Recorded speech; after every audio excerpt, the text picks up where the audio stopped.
ភាសាឃើញថាតម្រូវការឈាមប្រហែលជា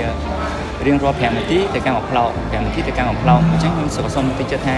ដល់ប្រជាជនបងប្អូនអស់ដែលថាបើសិនជាមិនទាន់បានចូលរួមបរិច្ចាគឈាមទេសូមលើកទឹកចិត្តគាត់ចូលរួមបរិច្ចាគឈាមព្រោះការបរិច្ចាគឈាមហ្នឹងដូចខ្ញុំបានជម្រាបជូនអញ្ចឹងគឺ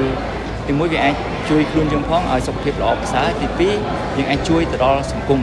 ហើយជាពិសេសទៅដល់ជាជនជាពលរដ្ឋគាត់ត្រូវការឈាមទាន់យើងមិនមែនតែយើងផ្ដល់ឈាមឲ្យបានតែអ្នកជំងឺណាសូម្បីតែយើងដែលជាអ្នកស្ម័គ្រចិត្តបរិច្ចាគឈាមក៏ទទួលបានអត្ថប្រយោជន៍នៃការបរិច្ចាគឈាមដូចគ្នាចំពោះសុខភាពរបស់យើងទីមួយយើងមើល